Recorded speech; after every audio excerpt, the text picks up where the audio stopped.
No primeiro vídeo desta série, foi desenvolvida a solução de um problema computacional realizando a programação em sequência. Neste, que é o segundo vídeo da série, vamos resolver esse mesmo problema de forma estruturada, ou seja, as partes do problema serão implementadas na forma de funções. Então vejam aqui que a solução para esse problema de mostrar os 10 primeiros números inteiros e a soma desses números foi implementada em sequência. Vejam que se a minha necessidade agora é realizar esse mesmo processo só para um valor diferente de n, eu vou ter que simplesmente copiar o código. Eu vou ter que simplesmente copiar esse código e modificar o valor de n, que nesse momento passa a ser, por exemplo, 7. Veja que na primeira parte do problema mostra-se os 10 primeiros números inteiros e na segunda parte, vejam, vai mostrar os 7 primeiros números inteiros. Está lá a solução. Vamos colocar uma linha em branco aqui entre as duas soluções. Então, para separar a parte do resultado.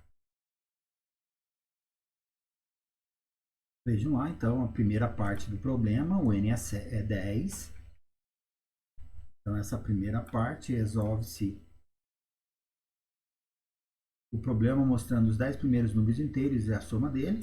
E na segunda parte, vejam os 7 primeiros números inteiros e vejam que a soma de 1 até 7 é 1, 2, 3, e 3, 6, e 4, 10, e 5, 15, e 6, 21, e 7, 28. Então, e assim deveremos proceder para continuar resolvendo o problema que mostra os n primeiros números inteiros e a soma desses mesmos n números inteiros. Com a programação estruturada, a gente consegue evitar essa repetição de código. Então vejam, vamos inicialmente implementar uma função que não retorna nada, chama-se mostrar, recebe como parâmetro o valor de n, e eu vou simplesmente copiar aquele trecho de código que mostra os n primeiros números inteiros. Está aqui.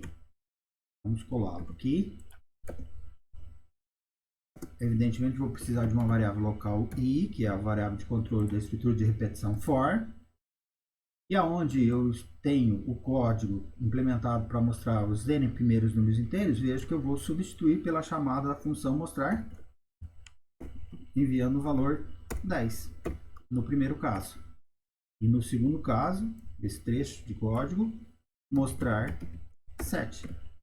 Então, vejo que a gente estruturou a solução, aquele trecho de código que mostrava os n primeiros números inteiros, está sendo implementado na forma de uma função. Está aqui. Então, vejam, aqui eu ativo a função, indicando que o valor de n é 10, aqui eu ativo a função, indicando que o valor de n é 7. Vamos executar o código. Está lá, de 1 até 10, de 1 até 7. Evidentemente que esse trecho de código ainda tem que ser implementado na forma de uma função. Então, vamos implementar a segunda função, int, somar os números inteiros de 1 até n. Então, vou pegar aquele trecho de código, que faz a soma dos n primeiros números inteiros, vou colá-lo aqui na função,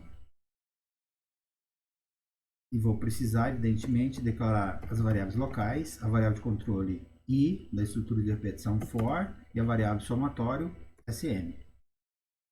Aqui, ao final do processo, a gente retorna, como é uma função que retorna o somatório, devemos retornar o valor dessa soma, que é a variável sm.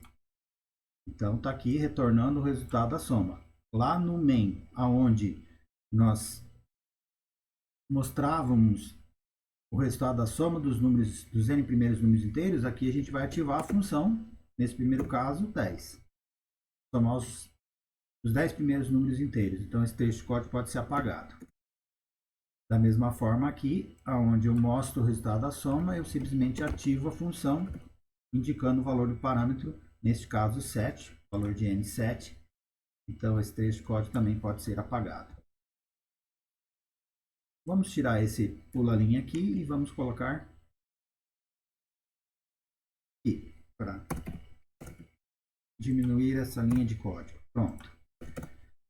Então, evidentemente, essas variáveis não são mais necessárias no main, porque elas foram declaradas localmente nas respectivas funções.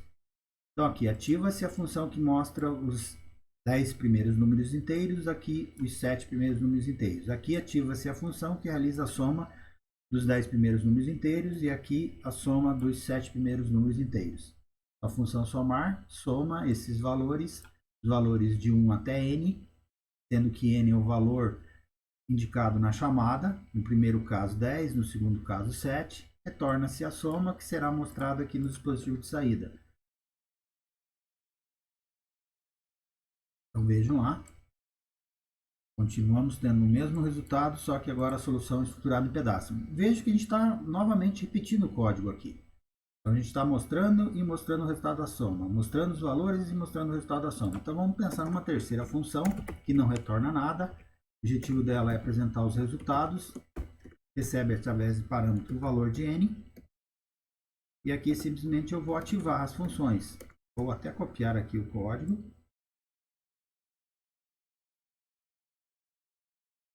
Então, mostrar n, somar n, sendo que n é o valor que eu vou indicar na chamada. Então, resultados para um n igual a 10. Então, esse trecho de código não tem mais necessidade, porque isso foi implementado dentro da função resultados. E a segunda chamada, resultados para um valor de n igual a 7. Então, esse trecho de código também pode ser apagado. Então, aqui ativa-se a função resultado. Então, vejam lá. Resultado para um n 10. Então, na chamada, indique-se o valor de n. 10 na primeira chamada, 7 na segunda. E a função resultados, que não retorna nada, simplesmente mostra os n primeiros números inteiros. E na segunda linha de código, pede para somar os n primeiros números inteiros, ativando a função somar. Então, a programação estruturada tem como principal elemento de implementação essa situação de dividir o problema em pedaços, sendo que cada pedaço é implementado na forma de uma função. Toda vez que eu necessito aquele trecho de código que foi implementado para a função, basta ativá-la, como por exemplo aqui neste caso que estamos ativando a função que mostra os resultados para um n igual a 10. Obrigado.